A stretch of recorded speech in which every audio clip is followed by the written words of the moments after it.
Hola a todos, espero que se encuentren muy bien. Continuando con las moléculas biológicas o las biomoléculas o las moléculas orgánicas, en esta parte 2 vamos a ver a las macromoléculas, ¿sí? A los hidratos de carbono, su estructura y su papel en la energía, cómo se clasifican. Vamos a ver también a los lípidos, a las grasas, ¿sí? Y por último, vamos a ver a las proteínas y a sus aminoácidos. ¿Sí? Sin más, comencemos.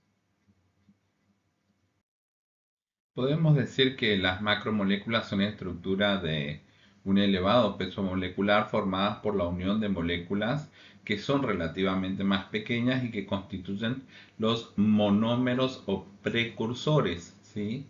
Que al unirse entre sí forman la estructura polimérica características de las macromoléculas. Entonces, de este modo, las proteínas, por ejemplo, son polímeros de aminoácidos. Recuerden que poli significa mucho, ¿sí? Entonces, muchos aminoácidos constituyen una proteína. De la misma manera, los polisacáridos son polímeros de monosacáridos. Recuerden que el prefijo mono significa uno, ¿sí? Entonces, los polisacáridos son polímeros de monosacáridos, es decir, muchos monosacáridos unidos entre sí. Por su parte, los ácidos nucleicos van a ser polímeros de nucleótidos, ¿sí? Lo vamos a ver cuando veamos genética en nuestra asignatura. Bien, vamos a adentrarnos entonces en este primer grupo de macromoléculas que son los glúcidos. Lo van a encontrar con el nombre de azúcares, también se llaman hidratos de carbono, ¿sí? Cualquiera de los nombres está bien. Entonces son los compuestos orgánicos, como dijimos, denominados azúcares y están formados, fíjense, por carbono, oxígeno e hidrógeno, ¿sí? Y estas son las biomoléculas más importantes de la naturaleza y constituyen la principal reserva energética de los seres vivos. Los glúcidos están formados por eh, una variedad de unidades constituidas por cadenas de entre 3 y 7 átomos de carbono. Uno de estos carbonos es un grupo carbonilo, ¿sí? Que lo vimos en la primera parte de esta clase. También un grupo aldehído o una acetona, ¿sí? El resto de los átomos están unidos a grupos hidroxilos. Por eso se los denomina a los hidratos de carbono polihidroxialdehídos o aldosas y polihidroxicetonas o cetosas, ¿sí? En cuanto a las funciones, los glúcidos se utilizan para producir y para almacenar energía por parte de las células, ¿sí? En forma de glucosa, glucógeno y almidón. Glucosa es la forma, si se quiere, activa o la forma en la que se obtiene la energía, ¿sí? El glucógeno y el almidón ya vamos a ver que son sus formas de almacenamiento, ¿sí? El glucógeno en los seres, en los humanos, digamos, ¿sí? Y el almidón en los vegetales. También algunos como la celulosa constituyen importantes estructuras celulares, ¿sí? Y algunos están asociados a glucolípidos y otros están asociados a proteínas y se denominan glucoproteínas. Juntos van a cumplir funciones clave en el reconocimiento celular, por ejemplo, hablando de los glucolípidos y las glucosproteínas. Van a participar también en la señalización y en la protección celular. Un ejemplo muy concreto y que lo vamos a ver más adelante de la importancia de las glucoproteínas y los glucolípidos es la determinación, por ejemplo, del sistema ABO en los grupos sanguíneos, ¿sí? Recordemos que el grupo sanguíneo es A, B y, y O, ¿sí? Lo van a ver de más detalladamente cuando vean fisiología. Estos grupos sanguíneos van a depender de las cadenas de carbohidratos presentes en glucolípidos y glucoproteínas de la superficie de la membrana de los glóbulos rojos, ¿sí? Por ejemplo, el grupo A va a tener un carbohidrato adicional llamado N-acetilgalactosamina, mientras que el grupo B va a tener únicamente galactosa añadida, ¿sí? Y de esta manera se pueden diferenciar los grupos sanguíneos en el sistema agua. Bien, vamos a empezar por los monosacáridos, ¿sí? Dentro de los hidratos de carbono y su clasificación. Recuerden que, como les dije, el prefijo mono significa uno, ¿sí? Los monosacáridos entonces son moléculas que presentan como característica común poseer un grupo carbonilo, ¿sí? De los que vimos en la clase anterior. Este puede ser aldehído o puede ser cetona, ¿sí? Como también dijimos, y varios grupos hidroxilos. Se diferencian uno de otros en el número de átomos de carbono, ¿sí? Y pueden ser tetrosas, pentosas y hexosas en función de que si tienen 3, 4, 5 o 6 átomos de carbono, ¿sí? Se diferencian en el tipo de función del carbonilo, se denominan aldosas, si presentan el grupo aldehído, y cetosas si el grupo es cetónico, ¿sí? Los monosacáridos son moléculas de las que la célula obtiene fácilmente energía. Eh, es la más abundante de todos, es la glucosa, ¿sí? También algunas hexosas como la glucosa, la fructosa y la galactosa se unen entre sí para formar después disacáridos, ¿sí? Bueno, acá tenemos el ejemplo de las tetrosas, las triosas, ¿sí?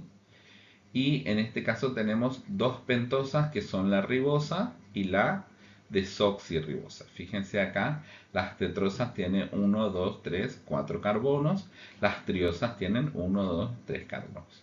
Y las pentosas 1, 2, 3, 4, 5 carbonos.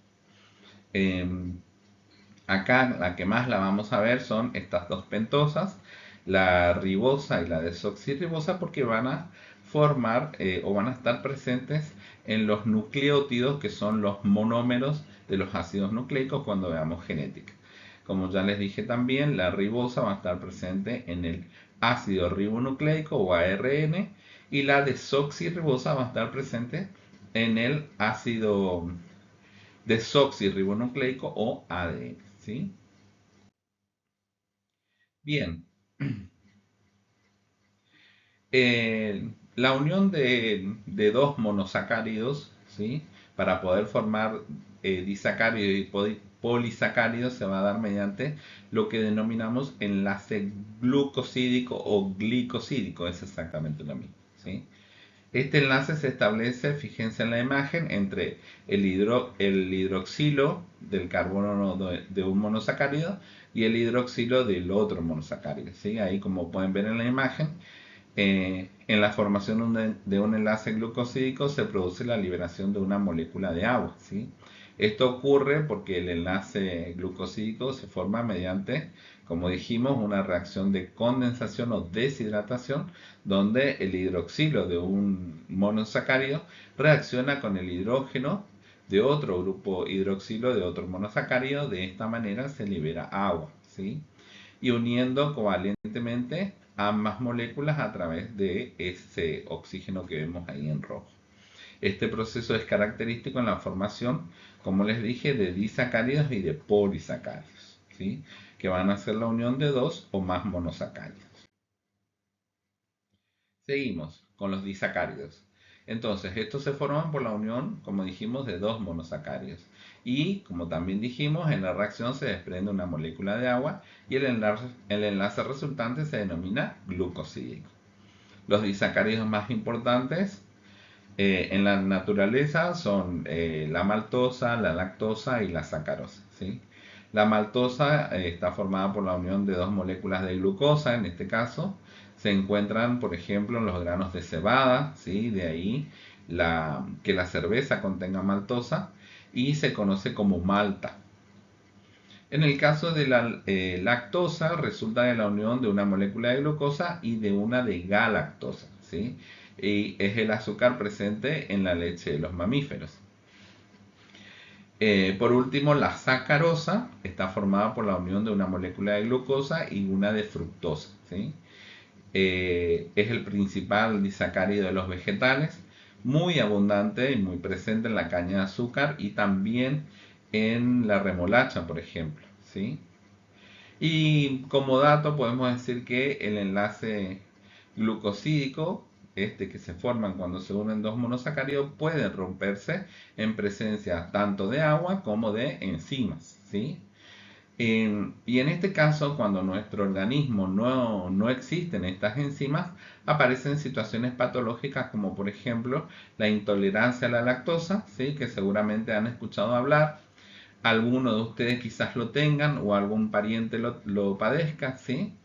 Y que es una alteración intestinal básicamente producida por el déficit justamente de la enzima que va a romper la lactosa en los dos monosacáridos que lo constituyen, ¿sí?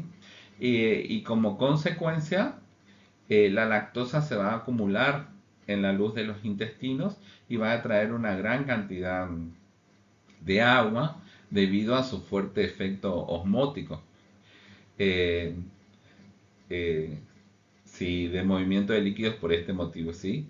Provoca un cuadro clínico caracterizado, por ejemplo, por una distensión abdominal, ¿sí? El abdomen se hincha, se inflama, pueden aparecer también náuseas y diarrea muy acuosas, es decir, heces sin formar o directamente líquidas, ¿sí?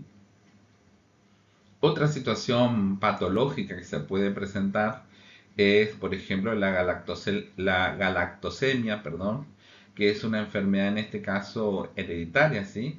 Que vienen encriptados en los genes, que ya lo vamos a ver más adelante cuando veamos el eje número 6, ¿sí? Esta enfermedad es grave, consecuencia de también un déficit enzimático. Van a poder ver enzimas y energía en el próximo bloque. En este caso, el déficit de esta enzima impide la transformación de la galactosa en glucosa, ¿sí? Y provoca un cuadro clínico que va a estar caracterizado, por ejemplo, por vómitos, diarrea, también esplenomegalia, ¿sí? Es decir, el aumento del tamaño del vaso, ictericia, ¿sí? La conjuntiva, las mucosas se van a volver amarillas. También puede haber cataratas, ¿sí? Y su tratamiento básicamente en ambos casos, tanto en la intolerancia a la lactosa como en la galactosemia, en ambos casos el tratamiento consiste en la eliminación dietética de los alimentos que contengan, en este caso, galactosa o lactosa, ¿sí? Así como en la intolerancia a la lactosa. Básicamente deben dejar de consumir alimentos que contengan estos hidratos de carbono, ¿sí? Seguimos. Bien, vamos a hablar de los oligosacáridos. Eh, Son compuestos formados por la unión de 2 a 10 monosacáridos mediante, como vimos, enlaces glucosídicos. En general son solubles en agua y tienen un sabor particularmente dulce, ¿sí? Son cadenas cortas, lineales. El enlace se produce entre el carbono de un grupo oxidrilo de un monosacárido y el carbono de otro monosacárido. El grupo más simple de oligosacáridos son los disacáridos que contienen dos monosacáridos, como ya vimos. Por ejemplo, la sacarosa, que es glucosa más fructosa, la lactosa, que también ya vimos, que es glucosa más galactosa, y la maltosa, que son dos glucosas, ¿sí? Además de su estructura, los oligosacáridos tienen funciones biológicas importantes. Algunos, por ejemplo, actúan como prebióticos, alimentando bacterias beneficiosas del intestino, favoreciendo de esta manera la salud intestinal y también reforzando nuestro sistema inmunológico. Pueden unirse a proteínas o a lípidos, formando glicoconjugados, como ya vimos, las glucoproteínas y los glucolípidos, que también dijimos van a participar en el reconocimiento celular, la señalización y también en la adhesión celular. En la leche materna, por ejemplo, los oligosacáridos van a ayudar a desarrollar la microbiota intestinal en el bebé y lo van a proteger contra patógenos externos, ¿sí? Los oligosacáridos, por ejemplo, se encuentran en alimentos como las legumbres, algunas frutas, verduras, en algunos granos enteros y también se usan en la industria alimentaria para enriquecer productos con beneficios nutricionales. Seguimos con los hidratos de carbono y ahora vamos con los polisacáridos. Entonces vimos a los monosacáridos, a los disacáridos, a los oligosacáridos y ahora por último vamos a los polisacáridos. Recuerden que el prefijo poli significa mucho, ¿sí? Y sacáridos azúcares, o sea que son muchos azúcares. Bueno, estos están compuestos por un gran número de monosacáridos unidos entre sí mediante enlaces glucosídicos, ¿sí? Siempre que vayamos a pensar que dos hidratos de carbono se unen, lo van a hacer mediante enlaces glucosídicos. En general no son dulces ni tampoco son solubles en agua. Los polisacáridos más frecuentes, ahí me adelanté, son el almidón, ¿sí? Eh, y, y el glucógeno, ¿sí? Vamos con el almidón. El almidón es el polisacárido de reserva de las plantas. Está constituido por dos polímeros de glucosa. Por una parte tenemos la amilosa en un 30% más o menos y la amilopectina en un 70%. El almidón se acumula en forma de plastos en las células vegetales, ¿sí? Es más abundante en las semillas y también en los tubérculos. Lo reconocemos, por ejemplo, en la mandioca, en la papa, ¿sí? En la batata, que son alimentos que contienen grandes cantidades de almidón. Eh, en el caso del almidón, el hombre no es capaz de sintetizarlo, ¿sí? Pero al ser ingerido en la dieta, en estos alimentos que hemos dicho, puede sacar de él provecho energético ya que somos capaces de degradar, ¿sí? Seguimos. Otro polisacárido súper importante es el glucógeno. Eh, y va a ser, o es mejor dicho, la principal sustancia de reserva en nosotros los animales, ¿sí? Es especialmente abundante en el hígado y en los músculos estriados. Está formado, fíjense, y les puse una imagen, por cadenas lineales de muchísimas glucosas, ¿sí? El glucógeno no posee una estructura helicoidal, lo que lo hace más accesible a la acción de las enzimas, ¿sí? Están como más expuestas y las enzimas la pueden abordar y puede ser degradado en las células animales más rápidamente que incluso el almidón en los vegetales. Entonces, el glucógeno se va a almacenar mayoritariamente en las células del hígado y en las musculares, ¿sí? Ya vamos a ver cuando veamos metabolismo que el organismo cuando necesita energía va a ir a sacar este glucógeno del hígado de los músculos para convertirlo en glucosa, que como dijimos es la forma en la que eh, se puede degradar mediante la glucólisis y de esta manera la célula puede obtener energía de ellos, ¿sí? Continuamos. Otro de los polisacáridos es la celulosa. Y en este caso es el principal polisacárido que forma parte de las células en los vegetales, ¿sí? Y de esta manera es la molécula orgánica más abundante en la Tierra. Está formada por una cadena lineal también de glucosas, ¿sí? Nosotros, los seres humanos, no podemos degradar la celulosa que ingerimos porque no tenemos las enzimas digestivas capaces de romper esos enlaces, ¿sí?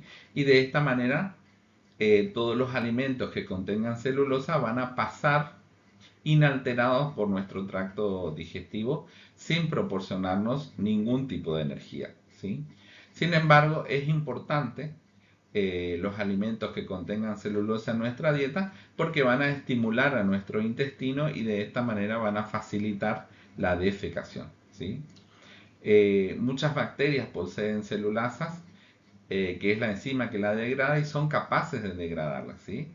En el caso de los herbívoros, estos tienen microorganismos simbióticos que poseen en su tubo digestivo, ¿sí? Sí, entonces, los polisacáridos más importantes la celulosa que la estamos viendo, la glucosa, el glucógeno, perdón, y el almidón, ¿sí?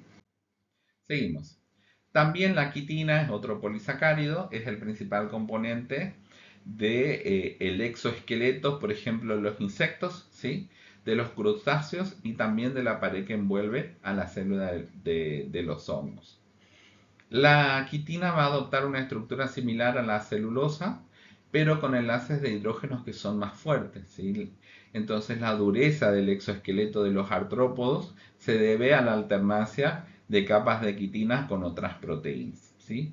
Es el esqueleto, es el caparazón duro que tienen algunos insectos, ¿sí? Que lo solemos ver cuando, sobre todo en el verano, cuando rodean algún foco, ¿sí? O alguna luz. Seguimos. Vamos a hablar un poquito de las glucoproteínas y glucolípidos que ya lo vimos, ¿sí? Lo vamos a ver presentes en la parte externa de las membranas celulares, ¿sí? Fíjense ahí en la imagen. Eh, la mayoría de las membranas plasmáticas van a tener en su parte externa parte de las proteínas y algunos lípidos, ¿sí? Que poseen restos de oligosacáridos. Algunos de los monosacáridos que aparecen más frecuentemente en las glucoproteínas, como ya vimos en el reconocimiento del sistema ABO, va a ser la galactosa, la glucosa, la glucosamina y la galactosamina. Tienen un papel súper importante en las interacciones celulares y, como ya les dije, es un ejemplo en el reconocimiento del sistema ABO.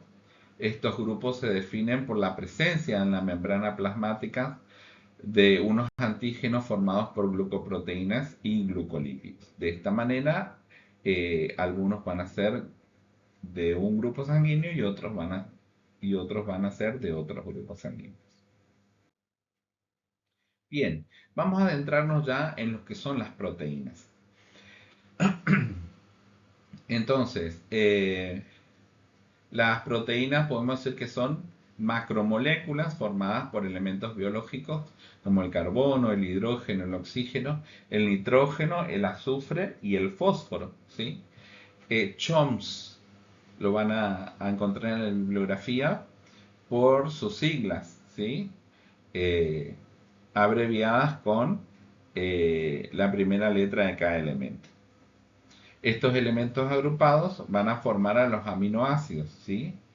Que lo van a encontrar abreviado entre paréntesis como AA, ¿sí? Entonces, cada vez que vean entre paréntesis la palabra AA significa aminoácidos, que básicamente, como dice en la diapositiva, son los componentes esenciales de las proteínas, ¿sí? Eh, los aminoácidos se caracterizan por tener un grupo amino y un grupo carboxilo. Existen 20 aminoácidos diferentes y fruto de la combinación de estos se van a constituir las proteínas. Estos aminoácidos se van a unir entre sí para poder formar proteínas mediante enlaces covalentes fuertes, que en este caso se denominan enlaces peptídicos, ¿sí? Cuando dos hidratos de carbono se unían, hablábamos de enlaces glucosídicos. Cuando dos aminoácidos se unen, hablamos de enlaces peptídicos. La unión de dos o más aminoácidos va a constituir entonces un péptido, ¿sí? Entonces, resumiendo, los aminoácidos son los monómeros, ¿sí?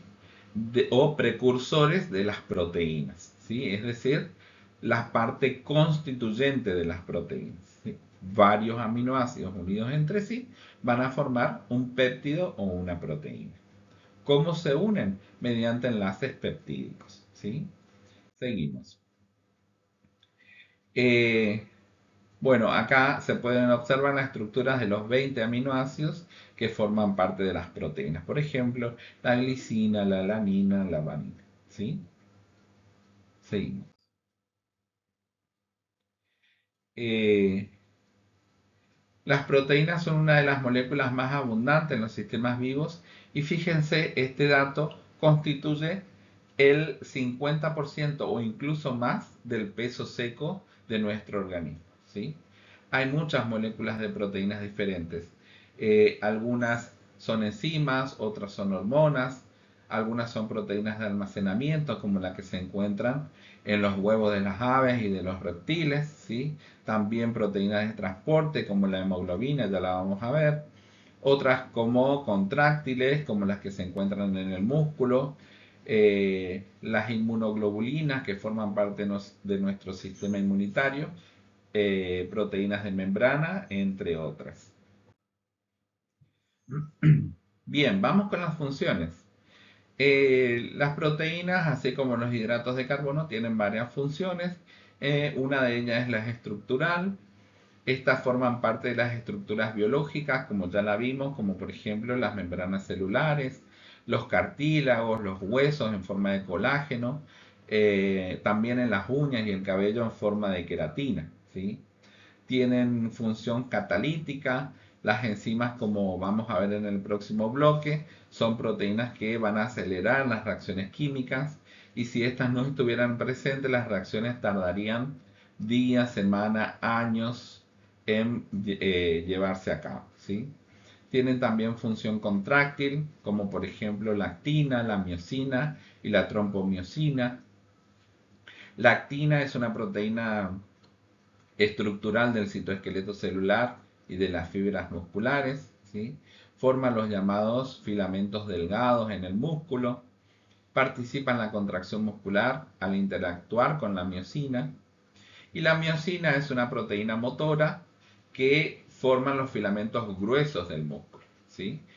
Eh, la función principal es unirse a la actina y usando energía que va a venir de la adenosintrifosfato o del ATP, se desliza sobre ella para poder provocar una contracción muscular. Y la trompomiosina es una proteína fibrosa que se asocia a la actina a lo largo de los filamentos delgados, ¿sí? Y en reposo lo que va a hacer la trompomiosina es bloquear los sitios de unión de la miosina en la actina, impidiendo justamente la contracción del músculo, ¿sí? Porque lo que busca es que el músculo permanezca relajado. Cuando llega una señal de contracción, la trompomiosina se desplaza, permitiendo que la miosina se una a la actina y se produzca la contracción muscular. Como función protectora, las proteínas también forman anticuerpos, que son proteínas que van a intervenir, por ejemplo, en la hemostasia sanguínea, por ejemplo, el fibrinógeno, del plasminógeno, ¿sí? Los factores de coagulación, entre otros. En cuanto a la función de transporte, va a mover las moléculas a través de las membranas celulares, también por la sangre, por ejemplo, la albúmina, las lipoproteínas y la hemoglobina, ¿sí? Que lo vamos a ver más adelante. En cuanto a la función de reserva, por ejemplo, la ferritina, que es una proteína de reserva de hierro celular. Y en cuanto a su función hormonal, algunas hormonas son de naturaleza proteica, por ejemplo, la insulina, eh, que creo que ya lo vimos y lo vamos a ver cuando veamos el sistema endocrino, es la hormona que va a regular las concentraciones de glucosa en sangre, ¿sí? También, por ejemplo, forma parte de la hormona paratiroidea, eh, que también la vamos a ver cuando veamos el sistema endocrino. Funciona como receptor, que son proteínas situadas en las membranas celulares, que van a actuar como receptores, por ejemplo, de hormonas de factores de crecimiento, también receptores de algunos fármacos. Y finalmente actúan como toxinas, por ejemplo, algunas proteínas sintetizadas por bacterias, entre ellas, eh, por ejemplo, la toxina de la difteria y del tétanos. Eso en cuanto a las funciones. Seguimos. Vamos a los niveles de organización, ¿sí? Tiene 4 niveles, las proteínas de organización: la estructura primaria, perdón, la estructura secundaria, la estructura terciaria y finalmente la estructura cuaternaria. Entonces, cuando hablamos de la estructura primaria, la secuencia lineal de aminoácidos dictada por la información contenida en los genes, ¿sí? Se conoce como estructura primaria de la proteína. Fíjense como ven en la imagen. Es una cadena lineal, ¿sí?, de varios aminoácidos unidos entre sí. Ahora, para que nos grafiquemos los niveles de organización de las proteínas, pensemos en un cordón, ¿sí?, que inicialmente es la estructura primaria. Si ese cordón nosotros vamos plegando, ¿sí?, torciendo, vamos a ir avanzando en los niveles de organización de las proteínas. Entonces, si a esta estructura primaria o lineal, imaginemos nuestro cordón, empezamos a torcerlo, ¿sí?, vamos a pasar a la estructura secundaria. Entonces, a medida que la cadena simple se ensambla, comienza a ocurrir interacciones entre los distintos aminoácidos de las proteínas. Se establecen interacciones por puentes de hidrógeno entre el hidrógeno ligeramente positivo de un grupo amino, de un aminoácido, y el oxígeno ligeramente negativo del carbonilo de otro aminoácido, ¿sí? Y de esta manera se van a formar dos tipos de proteínas. Una es la lámina alfa y la otra es la lámina plegada beta, ¿sí? Ambas estructuras forman la estructura secundaria de la proteína. Y acá tenemos la primera de ellas, la hélice alfa. Esta hélice mantiene su estructura gracias a las interacciones entre el oxígeno de un grupo amino y el hidrógeno del grupo amino de otro aminoácido situado a 4 aminoácidos de distancias de la cadena, ¿sí? Y adopta una forma de, como el nombre lo indica, hélice, ¿sí? El otro tipo de estructura es la, dijimos, lámina plegada beta. Los pliegues se forman por la existencia de puentes de hidrógenos, dijimos, entre distintos átomos del esqueleto del polipéptido, ¿sí? Los grupos laterales se extienden por encima y por debajo de los pliegues de la hoja. Y fíjense, forman una forma de como techo de zinc, ¿sí? Las proteínas en su mayor parte asumen una forma de hélice alfa o, por el contrario, lámina plegada beta, y se conocen como proteínas fibrosas y desempeñan importantes papeles en el organismo, ¿sí? Este plegamiento correcto de una proteína es fundamental para su buen funcionamiento. Los cambios en la manera de plegarse de alguna de ellas puede conducir al desarrollo de enfermedades, ¿sí? Entre ellas las más importantes, que seguramente lo habrán escuchado hablar, la enfermedad de las vacas locas, ¿sí? Los causantes de esta enfermedad se denominan priones, ¿sí? Y básicamente son proteínas presentes en la membrana de la célula del sistema nervioso. La proteína normal tiene más hélices alfa que estructuras beta, ¿sí? Mientras que la proteína patológica, la estructura de hoja plegada es la que va a ser más abundante, ¿sí? Y de esta manera se presentan estas patologías. Seguimos en los niveles de estructura, ¿sí? Imagínense que nuestro cordón sigue plegándose, ¿sí?, sobre sí. Entonces, a medida que la molécula se tuerce y entra en solución, los grupos R hidrofóbicos tienden a agruparse en el interior de la molécula, y los grupos R hidrofílicos, o que repelen el agua, tienden a extenderse, los grupos R hidrofílicos que tienen afinidad por el agua tienden a extenderse hacia afuera en la solución acuosa, ¿sí? Se forman puentes de hidrógenos que se enlazan entre los esqueletos de los aminoácidos, y va a adquirir una estructura tridimensional que se denomina estructura terciaria, ¿sí? En muchas proteínas las estructuras terciarias hacen que toda la molécula adquiera una estructura globular, que se despliega de manera un tanto compleja, formando lo que se denominan proteínas globulares. Y acá tenemos un ejemplo de ello, ¿sí? En este caso, la mioglobina es esta que ven en la imagen, es una proteína globular presente en el tejido muscular de los vertebrados y casi todos los mamíferos, ¿sí? Se encarga de almacenar el oxígeno en las células musculares. Fíjense, tiene una estructura similar a una subunidad de la hemoglobina, que lo vamos a ver más adelante, con un grupo hemo que contiene un átomo de hierro al que se une finalmente el oxígeno, ¿sí? Se puede observar también en esta imagen, bueno, está un poco, no está tan definido, pero bueno, se pueden observar las histidinas distales y proximales, que la ven como His64, His93, que son importantes para que la mioglobina pueda cumplir con su función. Continuamos. Y llegamos finalmente a la estructura cuaternaria de la proteína, ¿sí? eh, nuestra, Nuestro cordón se sigue enrollando, ¿sí? Eh, Muchas proteínas están compuestas por más de una cadena polipeptídica, y este es el caso de la estructura cuaternaria. Estas cadenas pueden permanecer asociadas entre sí por puentes hidrógenos y se denominan multiméricas, ¿sí? La proteína de la insulina, por ejemplo, es un dímero. En este caso significa que está compuesta por dos cadenas polipeptídicas, ¿sí?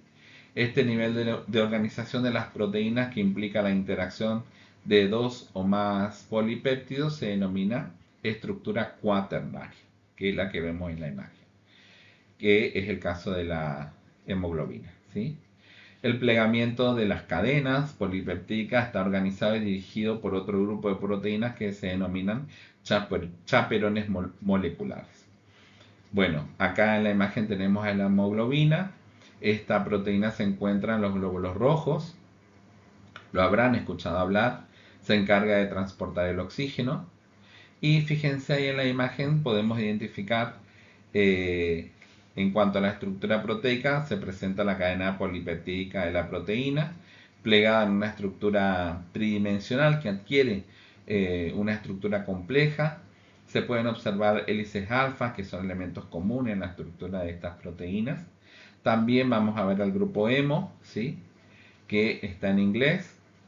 Es un anillo tetraperirólico que contiene un átomo de hierro en su centro, ¿sí?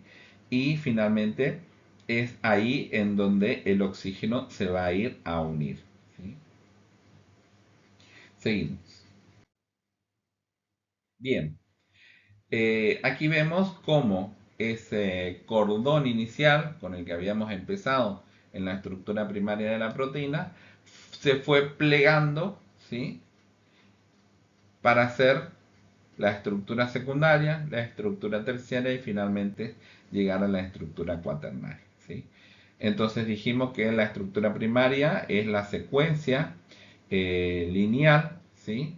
De aminoácidos y que estos están unidos mediante enlaces peptídicos. A medida que este cordón lineal se fue plegando, ¿sí? O sí, torciendo, se llega a la estructura secundaria, que dijimos que se refiere a los patrones de plegamiento local estabilizados por enlaces de hidrógeno entre los átomos del esqueleto polipeptídico. Dijimos que los tipos más comunes eran dos: la hélice alfa y la lámina plegada beta, ¿sí? En este caso, en la imagen se muestra una estructura secundaria en forma de hélice, ¿sí? En la estructura terciaria que vemos es la estructura tridimensional completa de una sola cadena polipeptídica. Se forma, dijimos, por interacciones entre los grupos R de los aminoácidos, como puentes de hidrógeno, ¿sí? Interacciones hidrofóbicas, puentes disulfuros y enlaces también iónicos. En la imagen vemos una estructura terciaria globular. Y finalmente la cuaternaria se presenta en proteínas que tienen dos o más subunidades polipeptídicas. Es la disposición espacial de estas subunidades y cómo interactúan entre sí. Finalmente, tenemos en esta imagen las 4 estructuras que puede adoptar una organización, si se quiere, que pueda adoptar una proteína. Seguimos. Las propiedades, vamos a hablar de las propiedades de las proteínas, y una de ellas es la especificidad, ¿sí? A diferencia de otras biomoléculas como los glúcidos o los lípidos, las proteínas son específicas de cada especie e incluso, si se quiere, de cada individuo, ya que dependen de la información genética de cada uno, ¿sí? Si queremos dar un ejemplo, hablemos de la hemoglobina, que como vimos es la encargada del transporte de oxígeno en los eritrocitos o glóbulos rojos, que es lo mismo, de numerosas especies animales, pero en cada una de ellas tiene una secuencia de aminoácidos y una estructura tridimensional característica, ¿sí? Por lo tanto, es funcional solamente en el organismo que lo ha sintetizado, ¿sí? Dada la variedad de aminoácidos, las proteínas pueden tener un alto grado de especificidad, ¿sí?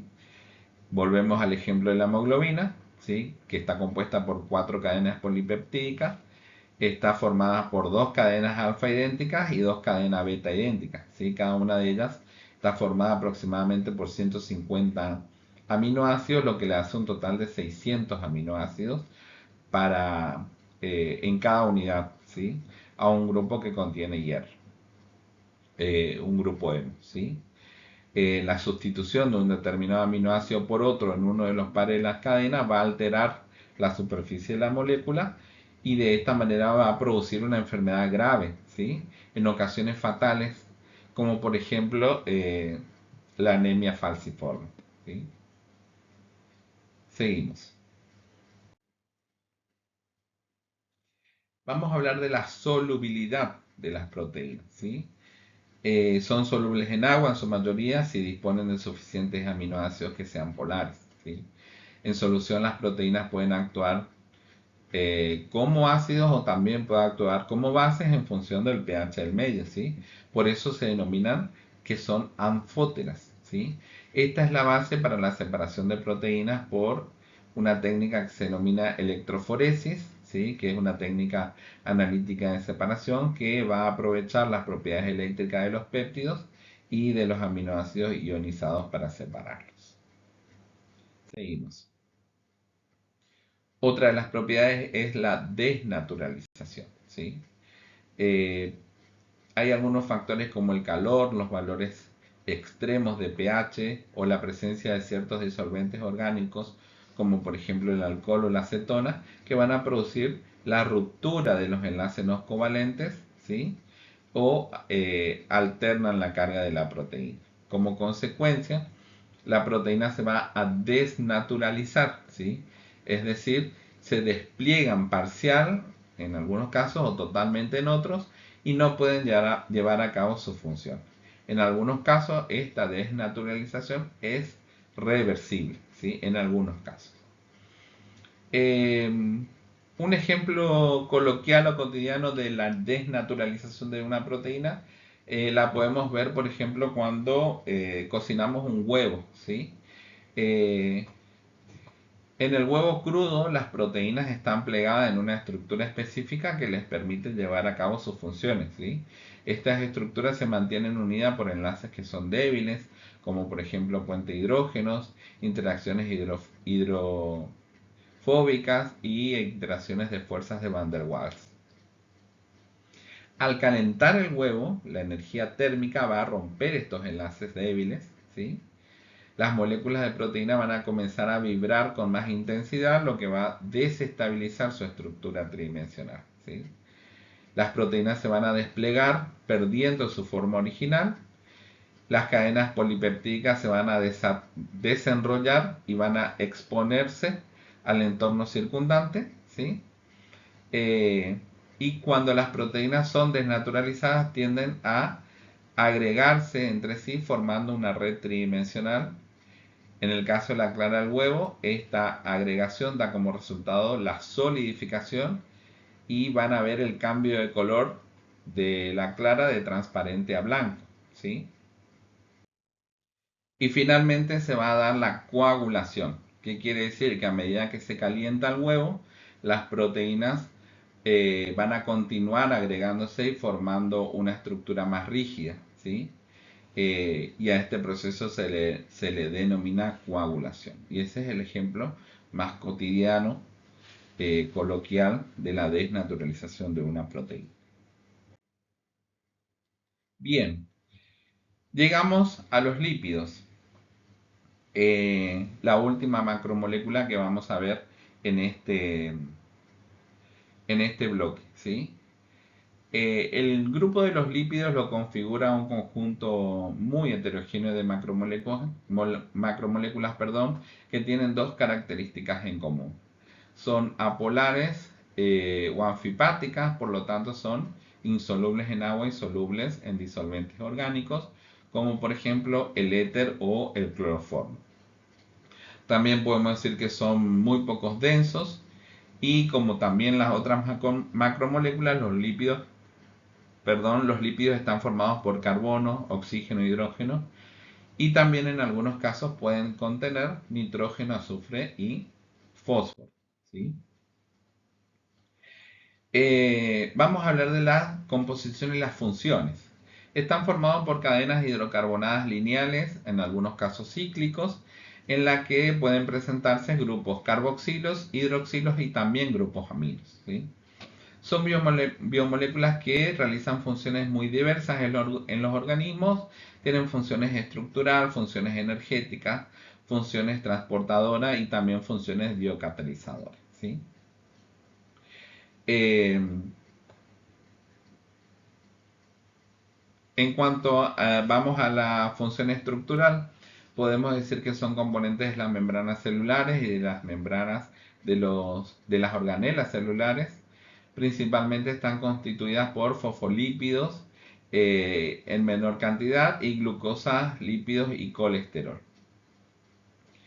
Sobre su función energética, estas son las moléculas con mayor poder energético, ya que un gramo de lípido genera aproximadamente el doble de calorías que un gramo de glúcido de hidratos de carbono. Incluso así, la conducción de los lípidos es mucho más lenta que la de los hidratos de carbono y por este motivo son la principal fuente de reserva energética en forma de triglicéridos, ¿sí? En cuanto a su función transportadora, los lípidos forman parte principal del sistema de transporte de sustancias apolares a través de los fluidos biológicos polares, ¿sí? Por ejemplo, en forma de lipoproteínas. Y por último, su función biocatalizadora. Estas facilitan las reacciones celulares en los seres vivos en forma de vitaminas liposolubles y también algunas hormonas esteroides. Seguimos. Eh, los lípidos, también conocidos como grasas, ¿sí? Son exactamente lo mismo. Son un grupo diverso de moléculas esenciales para la vida y para entenderlos mejor, vamos a ver que se pueden clasificar en tres grandes categorías, ¿sí? Fíjense en el cuadrito, tenemos a los ácidos grasos, a los lípidos con ácidos grasos y a los lípidos sin ácidos grasos, ¿sí? En cuanto a los ácidos grasos, son los bloques de construcción básicos de muchos de los lípidos. Y acá vamos a ver que pueden algunos ser saturados, lo que significa que no tienen dobles enlaces entre los átomos de carbono, o insaturados, que van a tener dobles o triples enlaces entre los átomos de carbono, ¿sí? Después tenemos a los lípidos con ácidos grasos. Estos lípidos contienen ácidos grasos unidos a otras moléculas y se dividen en simples y compuestos, ¿sí? Vean en el cuadro los simples como los triglicéridos, que pueden ser grasas y aceites, y las ceras. Y los compuestos como los fosfolípidos y los glucolípidos, que son importantes, como vimos, son importantes componentes de las membranas celulares. Y finalmente los lípidos sin ácidos grasos. Este grupo incluye moléculas que no contienen ácidos grasos, pero que comparten propiedades con los lípidos. como por ejemplo la insolubilidad en agua, ¿sí? Algunos ejemplos de estos son los esteroides, las vitaminas liposolubles y las hormonas liposolubles. En cuanto a los esteroides, como el colesterol, por ejemplo, y las hormonas sexuales, como por ejemplo testosterona, estrógenos, progesterona, perdón. Y las hormonas de la corteza adrenal, como el cortisol y la aldosterona y las sales biliares. En cuanto a las vitaminas liposolubles, tenemos a la vitamina D, a la vitamina A, a la vitamina E y a la K. Y como hormonas liposolubles tenemos a las prostaglandinas. Esto en cuanto a la clasificación. Seguimos.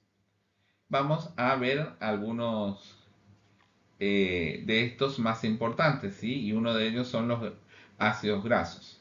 Son ácidos orgánicos que poseen un eh, elevado número de átomos de carbono en su cadena hidrocarbonada, ¿sí?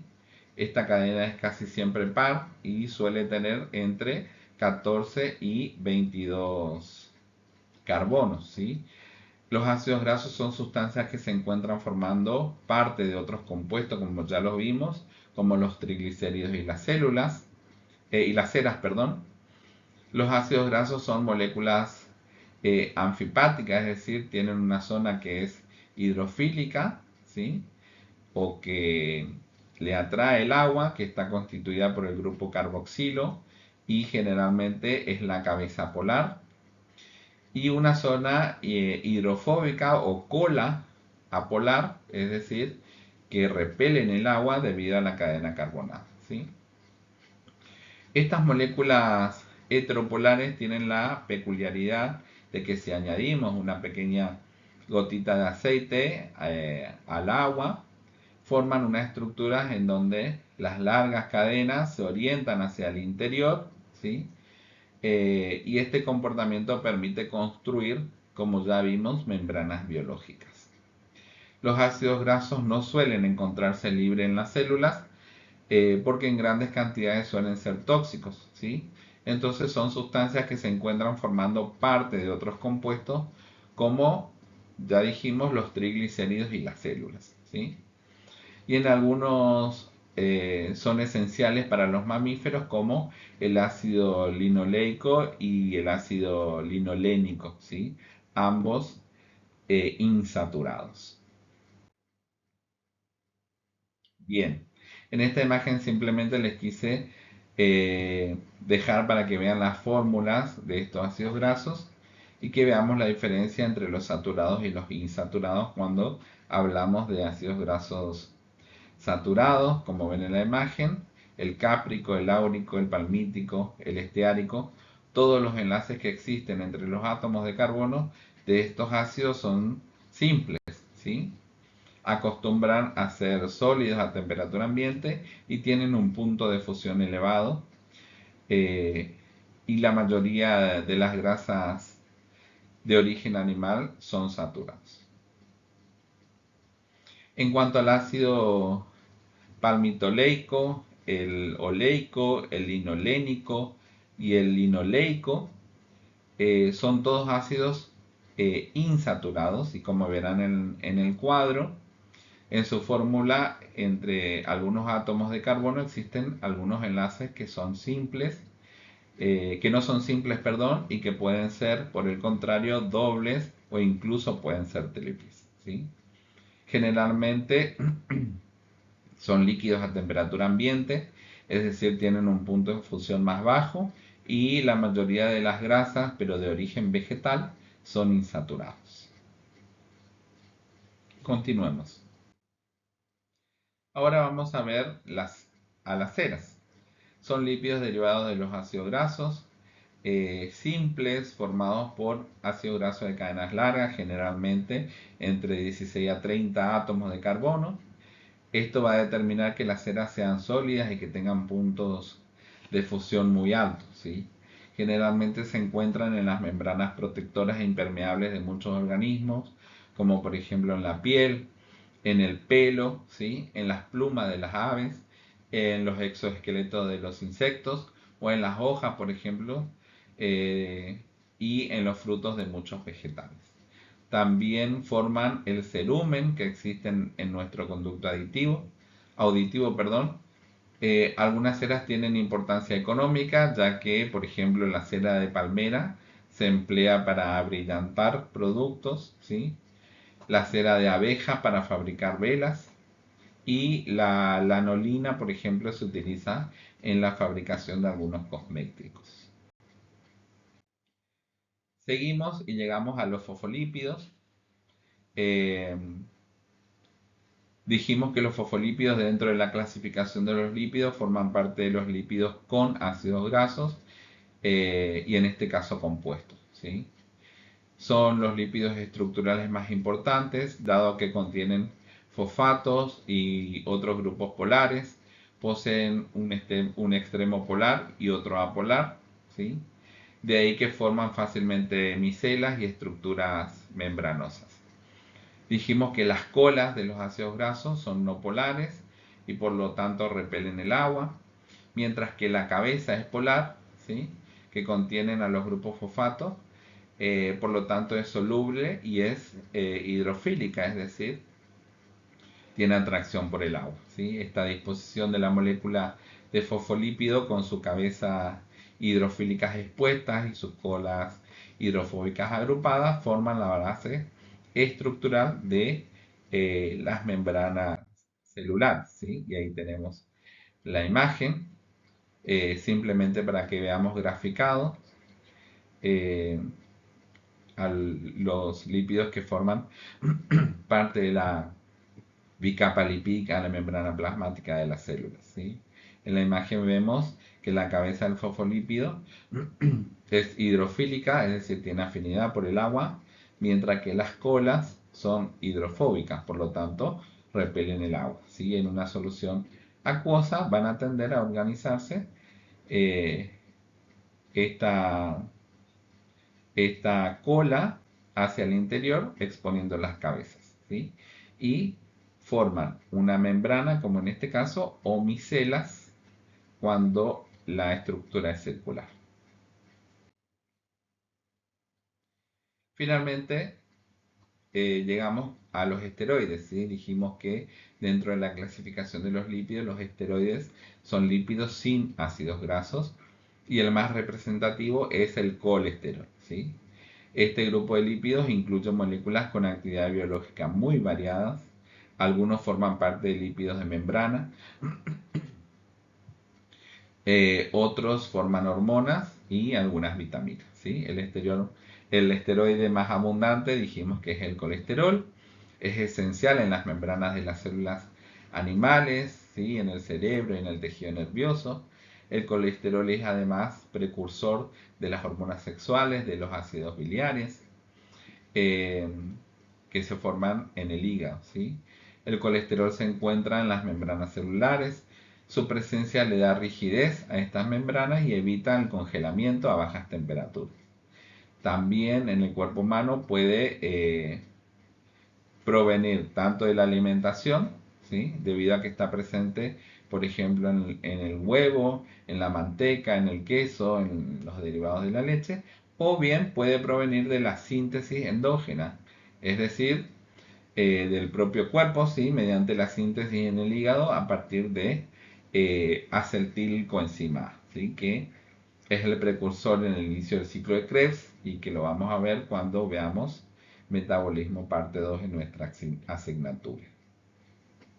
Las altas concentraciones de colesterol en la sangre están asociadas con la aterosclerosis, ¿sí? Otros esteroides tienen función hormonal, es decir, actúan como mensajeros químicos entre las células de distintas partes del cuerpo. Las principales son la aldosterona y el cortisol y las hormonas sexuales como la testosterona y la progesterona, ¿sí? Y algunas vitaminas liposolubles como por ejemplo la vitamina D, que también son esteroides. Bien, hasta acá hemos llegado con la clase de este bloque. Espero que le haya sido de utilidad y de guía, ¿sí? Para su estudio posterior. Cualquier duda, por favor, sírvase de evacuarla a través del foro permanente de consultas disponible en nuestra aula virtual. o bien anotarlas y evacuarlas de forma presencial los viernes en los talleres. Aquí les dejo la bibliografía con la que hice esta presentación. Ambas estarán disponibles en el aula virtual. De igual manera, si alguien quiere ampliar la lectura, puede utilizar cualquiera de los títulos de los libros disponibles en nuestra biblioteca virtual en el aula. Bien, muchas gracias y hasta un próximo encuentro. Hasta luego.